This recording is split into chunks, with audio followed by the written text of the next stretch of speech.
you all for class 8 subject science. So today we are going to continue with our topic, that is combustion and flame. The substance which evaporates during burning give flames. Yes or no? That is the flame. You can see in the picture here the wood stick is burning and this is known as flame. Right? For example, kerosene oil and molten wax give rise, that is wax rise through the wick and are vaporized during burning and form flames. Charcoal, on the other hand, does not vaporize and so does not produce a flame. Could the vapor of wax coming out of the glass tube be the cause for the flame? No. When the candle flame is steady, introduce a new clean glass plate or slide into the luminous zone of the flame. Hold it there with a pair of tongs for 10 seconds. Then remove it. What can you see? A circular blackish ring is formed on the glass plate or slide. It indicates the deposition of unburned carbon particles present in the luminous zone of the flame. Yes? Yes. Okay. Hold a thin long copper wire just inside the luminous zone of the flame about 30 seconds. Notice that the portion of the copper wire just outside the flame gets red hot. Does it indicate that the non-luminous zone of the flame has a high temperature? In fact, this part of the flame is the hottest part. Now, let us learn with one more diagram here, which are the different zones of the flame. Zones means the different places of the flame where it's getting hottest and which is moderate zone. Now here in the figure you can see the different zones of the candle flame. Okay, that is the outer zone of the complete combustion is blue. This lining, the upper lining is the blue, that is the outer zone. Okay, then the middle zone is the partially combustion, that is yellow color. In the flame there are three colors. The outer zone is the blue color, the middle one is the yellow, and the unburnt wax is there, no, that will be black in color in middle. Okay, that is innermost zone is black in color. Now based on the layers, that is the hottest part, then comes the moderate hot, then comes the least hot. Okay, there are three zones. The outermost zone is blue in color, which is hottest part of the flame. Then comes the second layer, that is the middle zone of the flame. It is yellow in color and moderately hot. The third or the inner zone of unburnt wax is black in color and least hot. Okay, these are the three different zones of the flame. Goldsmiths blow the outermost zone of a flame with a metallic blue pipe for melting gold and silver.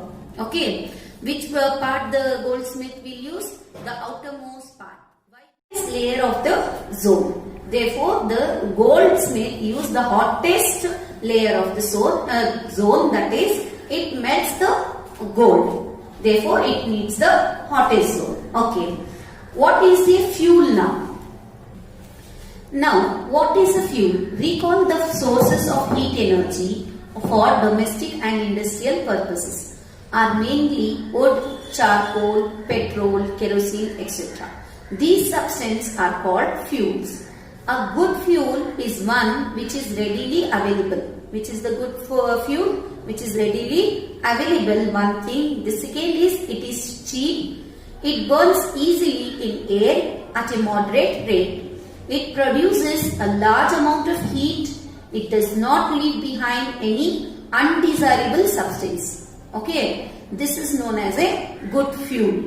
Okay, there is probably no fuel that could be considered as an ideal fuel. Now we need 5 things in a fuel.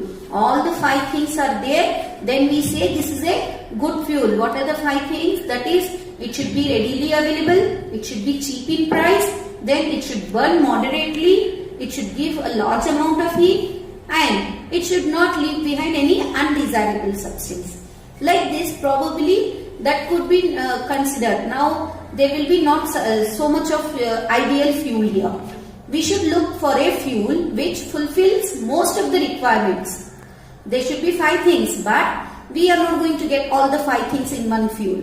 So we should take such a fuel that it approximately like 3 or 4 things it should be fulfilling, right? That kind of fuel we can think.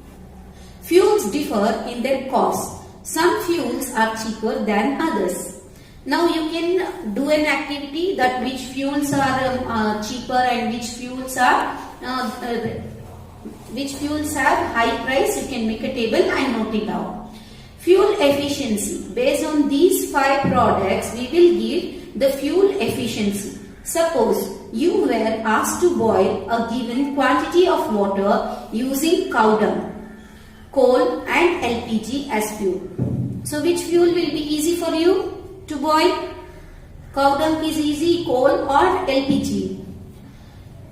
You may take the help of your parents also, you can ask. Now you can boil. Now here which is the good one? The LPG is the good fuel which we can use for boiling.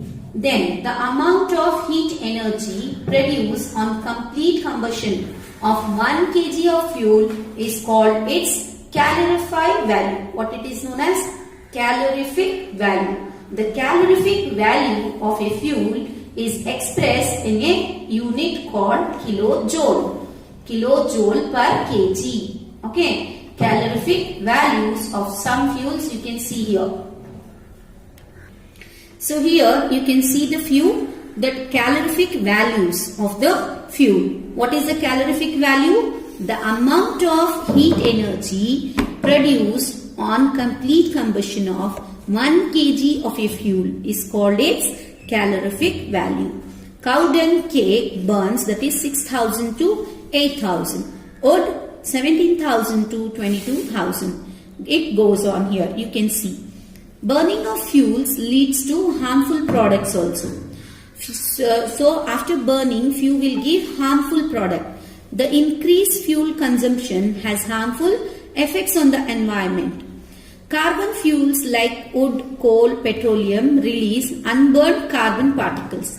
These fine particles are dangerous pollutants causing respiratory diseases such as asthma. So we will get asthma. Why? Because of the smoke which is released from burning, right? From that we will get this asthma. Incomplete combustion of these fuels gives carbon monoxide gas. One more thing, what it releases? The pollutant, that is the carbon monoxide gas. It is a very poisonous gas. It is dangerous to burn coal in a closed room. Okay, you should never burn the coal in a closed room. Why? Because after burning it will not burn completely because there is no proper oxygen level. So it will burn half and it will leave carbon monoxide there, which can kill persons sleeping in that room. Okay. So combustion of most fuel releases carbon dioxide in the environment. Increased concentration of carbon dioxide in the air is believed to cause global warming. What is the meaning of global warming now? Global warming is the rise in temperature of the atmosphere of the earth. Okay, where the temperature is more is known as global warming. What happens if it is more? Among other things, in the melting of the polar glacier, which leads to a rise in the sea level, causing floods in the coastal areas. Low-lying coastal areas may even be permanently submerged under water. This is the effects of global warming. Global warming means is the rise in temperature of the atmosphere. That is because of the combustion, the pollutants which are given out through the combustion. Burning of coal and diesel releases sulfur dioxide. It is an extremely suffocating and corrosive gases. Moreover, petrol engines give off gaseous oxides of nitrogen. Oxides of sulfur and nitrogen dissolve in rainwater and forms acid rain. Okay, what it forms? Acid rain. What is forming acid rain here now again? The burning of the sophisticated and corrosive gases. We should not use those gases. If we use, it will create the oxides of sulfur and nitrogen, which evaporates in the atmosphere and causes acid rain. It is harmful. Now why this acid rain should not be there? Because it is very harmful for crops, buildings and soil. You have already learnt about this in your lower classes. The use of diesel and petrol as fuels in automobiles is being replaced by CNG. What is the meaning of CNG? CNG is compressed natural gas, because CNG produces the harmful products in very small amounts. It will give the cleaner fuel. CNG is known as a cleaner fuel. Complete the exercise in the textbook and write all the question answers in your classwork. This completes the lesson. Thank you.